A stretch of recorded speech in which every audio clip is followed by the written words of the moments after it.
Transformaciones artísticas y culturales en Chile en la década de los 60 y 70 y reforma agraria. Los acontecimientos que ocurrieron en Chile durante este periodo impulsaron a diversos artistas a expresarse y protestar mediante la música, el cine, el arte, la poesía, entre otros, respecto a problemas sociopolíticos que enfrentaba la sociedad con el fin de expresar su descontento y demandar justicia social. Bajo esta premisa, en lo que concierne al género musical, podemos notar la activa participación de Isabel Parra y Ángel Parra, quienes fundaron la Peña de los Parras, epicentro musical del movimiento para quienes querían música folclórica y sentían el deseo de descubrir nuevos artistas. Una oportunidad para los artistas amateurs para hacerse famosos y al mismo tiempo descubrir nuevos artistas era en la discoteca del Cantar Popular o DICAP, una disco creada por jóvenes comunistas. Estos mismos jóvenes le daban la oportunidad de darse a conocer al resto de los músicos por sus canciones anticapitalistas. La música se ocupaba como un medio para reclamar sobre las desigualdades sociales. Existían diversos géneros famosos como el rock y el jazz, los cuales tienen artistas como Víctor Jara e Isabel Parra, y grupos como Inti Illimani, Quilapayún, Los Jokers, Trío Lonqui, Los Max, entre otros. En 1969 fue celebrado el primer Festival de la Nueva Canción Chilena, organizado por la Universidad Católica de Chile. El objetivo de este evento fue promover nacionalmente la música popular chilena, pretendiendo redescubrir el auténtico sentir de la música folclórica, además de fusionarla con la música latinoamericana. Que se produzca polémica en los diferentes sectores de la comunidad chilena para establecer las circunstancias necesarias que dejen introducir la nueva canción en la televisión y radio y a su vez encontrar el público que la acepte. La nueva canción chilena fue un movimiento músico-social que pretendía acelerar cambios, demandaba justicia social y evidenciaba las problemáticas que enfrentaba el país en aquel entonces. Esta tuvo su fin en 1973, debido al golpe de Estado. Se siguió desarrollando en el extranjero debido al exilio de muchos de sus principales intérpretes. Posteriormente, surgió el nuevo canto, sucesor de la nueva canción chilena tras el golpe de Estado. Víctor Jara es uno de los más representativos de la época. Fue un músico comunista que formó parte de la nueva canción chilena. Una de sus obras más emblemáticas es A Desalambrar. Esta hace referencia a que había muchos terratenientes que poseían vastos terrenos arables que estaban siendo desaprovechados, mientras que habían campesinos que necesitaban de terrenos. Parte de la letra dice así: a desalambrar, que la tierra es nuestra, tuya y de aquel. Otro reconocido tema que alude al trabajo manual campesino es el arado, que en sus primeros versos dice: aprieto firme mi mano y hundo el arado en la tierra. Por consecuencia de sus letras e ideologías, fue arrestado tras el golpe de Estado en 1973 por las fuerzas represivas de la dictadura militar. Fue torturado y asesinado en el antiguo Estadio de Chile, que tras el retorno de la democracia fue renombrado en su memoria como Estadio Víctor Jara. Isabel Parra, hija de Violeta Parra, fue representante de la nueva canción chilena. Una de sus mayores obras fue ¿Por qué los pobres no tienen? De sus letras podemos destacar la siguiente crítica social: el minero hace buenos dineros, pero para el bolsillo del extranjero. La música se ocupaba como un medio para reclamar sobre las desigualdades sociales, algunas de las cuales se intentaron corregir con la reforma agraria.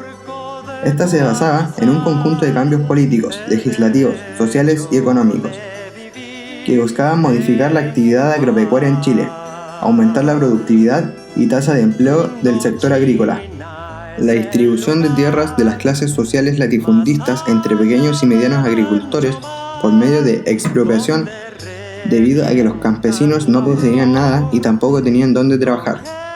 Con esta medida se intervenía la relación de cuánta tierra posee un latifundista en relación a la cantidad de tierra que era trabajada.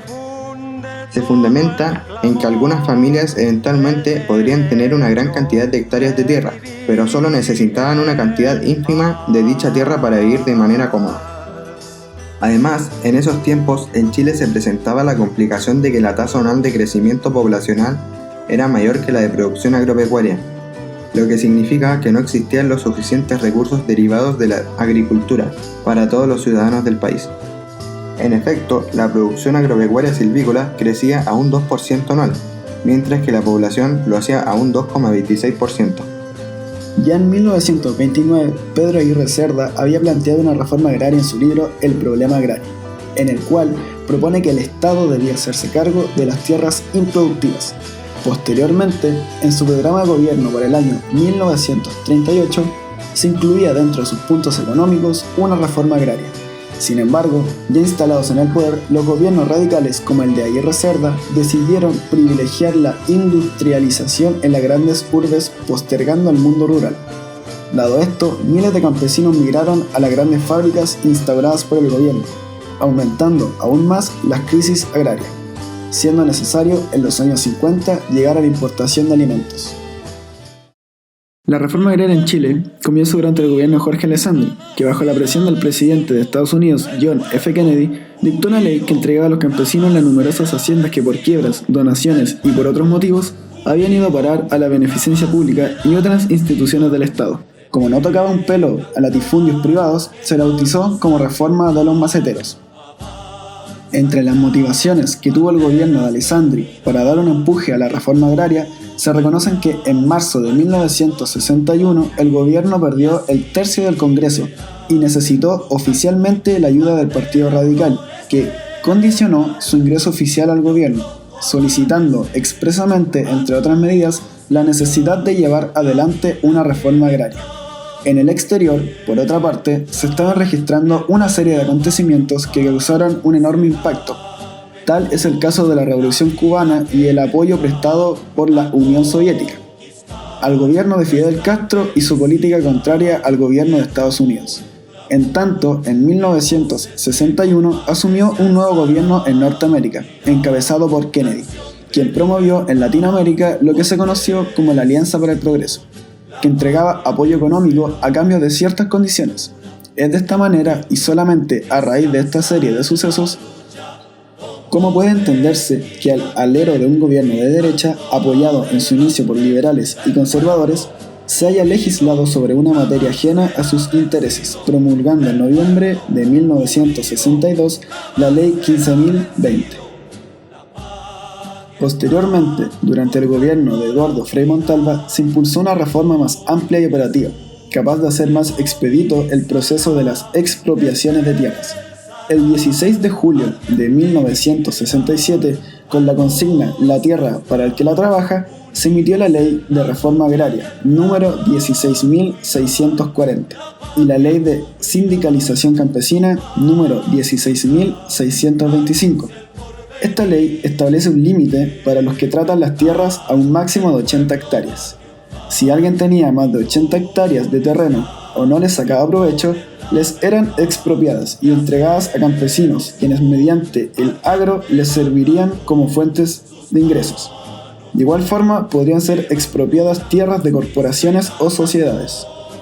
Otro pilar importante de la reforma agraria fue el apoyo de la Iglesia Católica, la cual donó terrenos que no eran aprovechados, para que fueran explotados por los campesinos, y así producir recursos agropecuarios que ayudaran a controlar la escasa oferta que existía. La reforma agraria llega a su fin en el año 1973, cuando el golpe militar pone fin al gobierno de Salvador Allende. Hasta el año 1973 ya se habían expropiado 6,4 millones de hectáreas de tierras.